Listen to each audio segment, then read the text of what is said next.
Hello, I'm STEMlyK, your hostess to the world of STEM, and today I am here with Miss Greenberg, the CEO of Madison Square Garden Networks.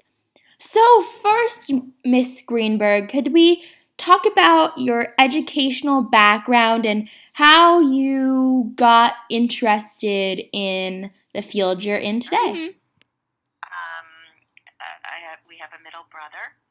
I actually graduated from high school early, so I went to college. I had just turned 17, your age.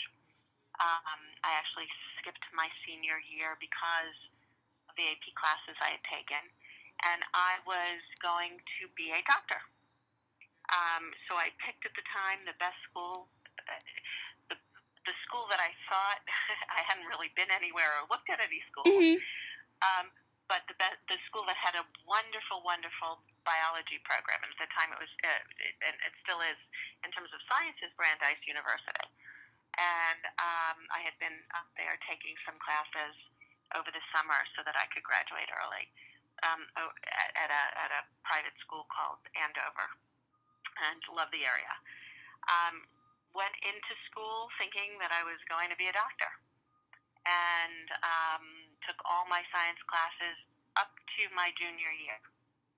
So that's freshman chemistry, organic chemistry, all the labs, genetics.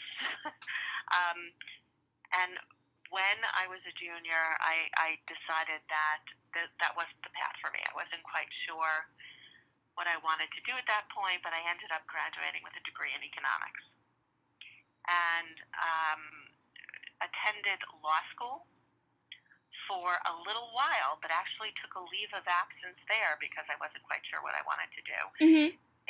intending to go back. So I had about a year and a half, 2 years of law school, and then took a leave.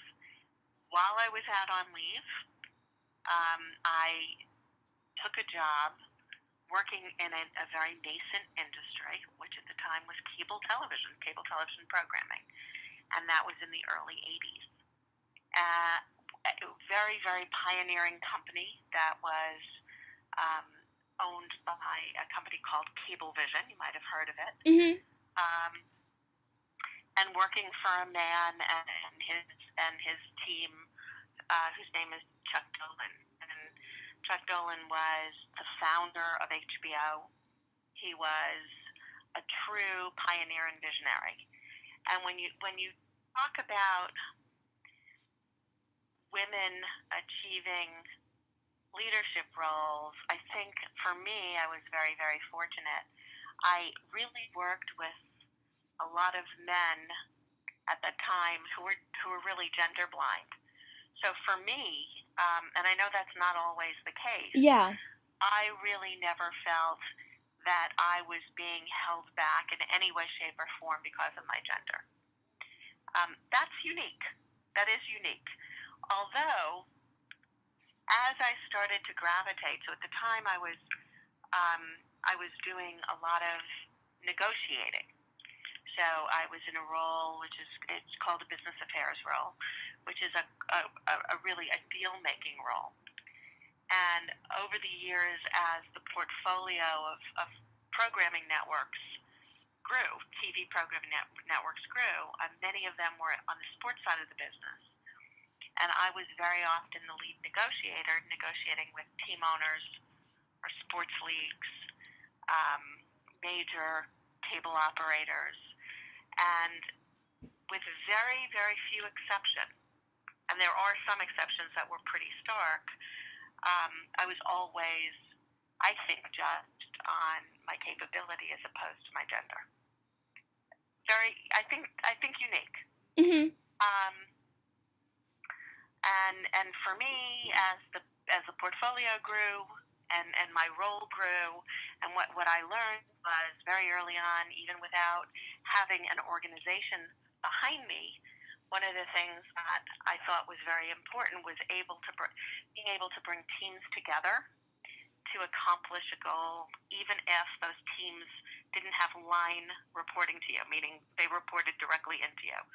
So being able to bring a team of people who were colleagues of yours, lateral to you, together to to move the business forward. And that was one of I think the most important things that I ever learned that helps me as a leader today. Mm-hmm. And I say that because there were so many different types of people with so many disparate views, and that's why I think women in business and women on corporate boards and women in STEM are very, very important because they bring a different perspective to things. Just as, you know, cultural diversity, racial diversity, gender diversity, there are different voices and different ways of attacking problems, and effective leaders have to build dynamic and collaborative teams. So if everybody looks like you and everybody talks like you're going to get the result. You're going to get one result. Yeah. And the population doesn't look like that. So if you're building products or you're making television or you're looking for, cures to cancer, you need to have that diversity of focus, which, I think is paramount to success. So I guess about 15 years into my career,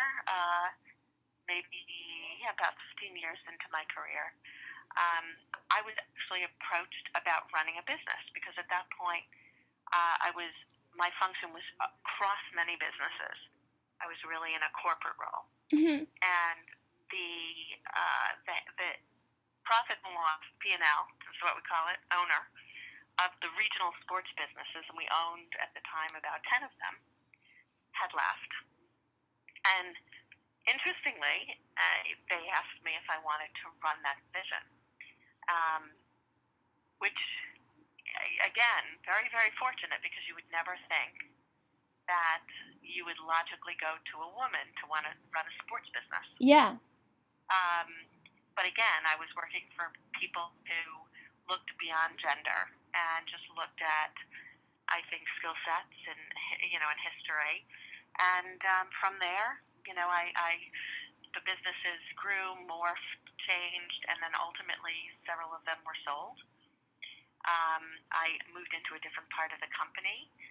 I made so as a leader there, I was actually running businesses that were all run by men. But again, I really never felt. I think having certain respect, both for your leaders and for the people with whom you're working, trying to listen. I think listening is really, really important as a leader. I think being decisive after you've listened is important as a leader. Yeah.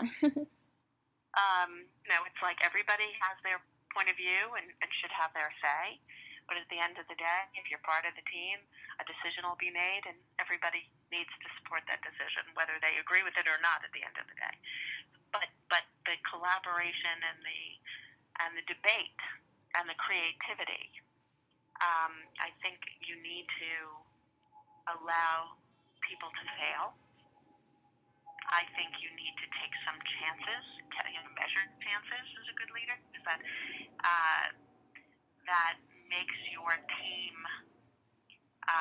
more creative and more effective if they feel that they can actually independently impact an outcome. So all of those things. Ultimately, I ended up running a public company. So right now, I'm the CEO of a company called MSG Networks, Inc., which is a company that owns and operates 2 regional sports networks in New York. So if you're in Jersey, we have the rights to the Devils, we have the rights to the Rangers, the Knicks, the Islanders, the Sabres up in Buffalo. We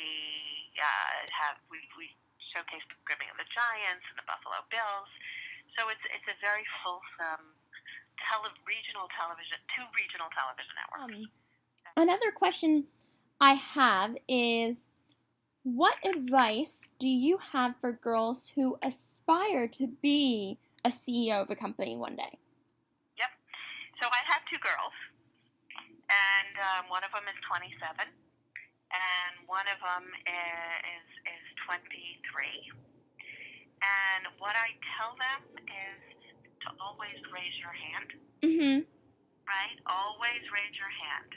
If someone needs some help, even if it's in an area that you may not be on your job description, someone's offering you an opportunity to learn something new, take it.